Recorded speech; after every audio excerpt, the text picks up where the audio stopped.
अस्सलाम वालेकुम रहमतुल्लाहि व बरकातुहू। व्यूअर्स कैसे हैं? खैरियत से हैं? अच्छा बेटा, हमने लास्ट क्लास के अंदर अपना रिग्रेशन इक्वेशन को कवर किया था। इस आज की क्लास के अंदर हम लोग करेंगे कैलकुलेशन कोफिशिएंट ऑफ कोरिलेशन। अब कोफिशिएंट ऑफ कोरिलेशन समझाता क्या है, पहले इसको समझ लो।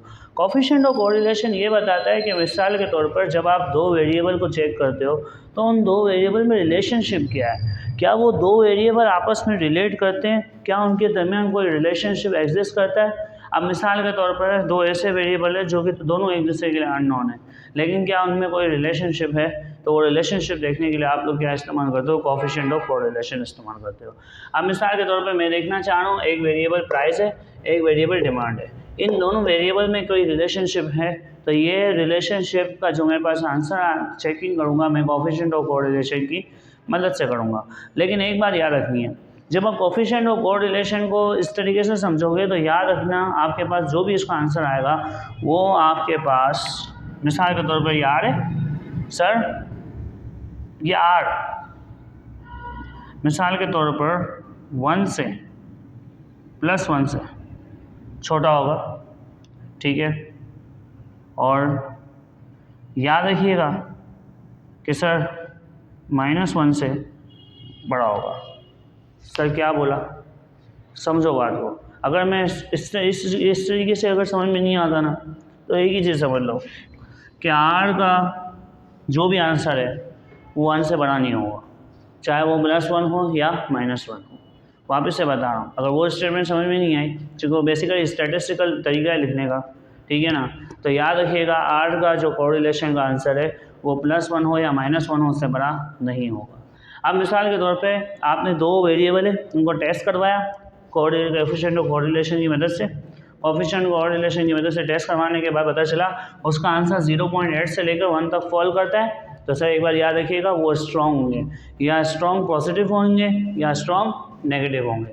इसी तरीके से जब हमने इसको मज़ीद चेक किया तो पता चला 0.5 से लेकर 0.79 तक जो आंसर आ रहा है तो वो स्ट्रॉन्गली नेगेटिव होगा या स्ट्रॉन्गली पॉजिटिव होगा, डिपेंड्स अपॉन द आंसर।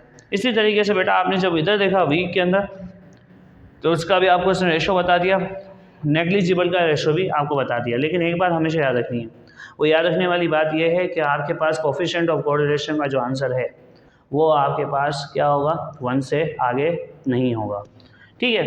अब यहाँ तक हमने इसके सर अभी याद रखिएगा कोफिशिएंट ऑफ कोरिलेशन निकालने के दो मेथड हैं, एक है M1 और एक है M2।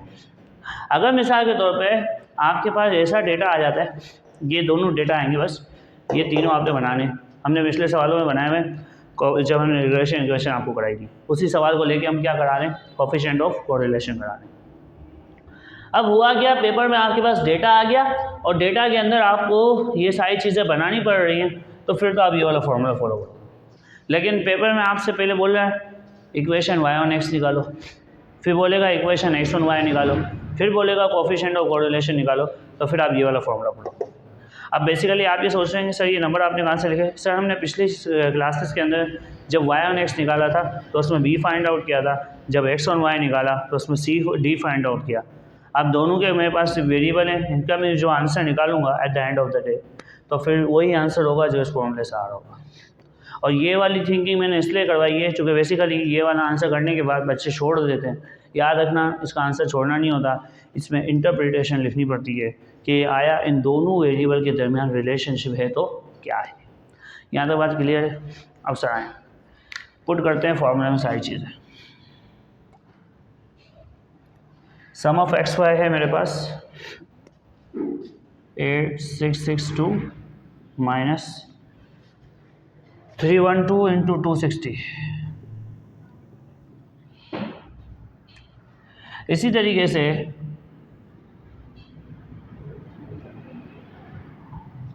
Some of x square 11754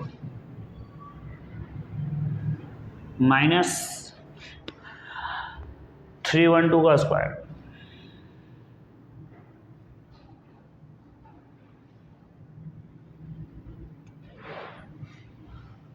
7026 260 का स्क्वायर। आप जब इसको कैलकुलेटर में डालेंगे तो ये आंसर देगा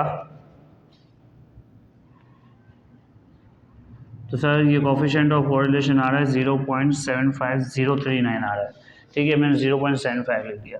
अब ये आंसर तो लाया हूँ मैं उस केस का आंसर लाया हूँ कि जब आप रिग्रेशन इक्वेशन नहीं निकालेंगे। लेकिन सर अगर रिग्रेशन इक्वेशन निकाल लिए, दोनों में कांस्टेंट रखो, कांस्टेंट रखने के बाद भी आपका यही आंसर आएगा। तो सर ये चीज़ तो हो गई क्लियर। अब आते हैं सर, अब पॉजिटिव आ रहा है, तो स्ट्रांगली पॉजिटिव रिलेशनशिप है किसके दरमियान, प्राइस के दरमियान और डिमांड के दरमियान। तो हम क्या लिखेंगे, hence there is a strong relationship between price and demand। ठीक है, यहाँ तक हमारा काम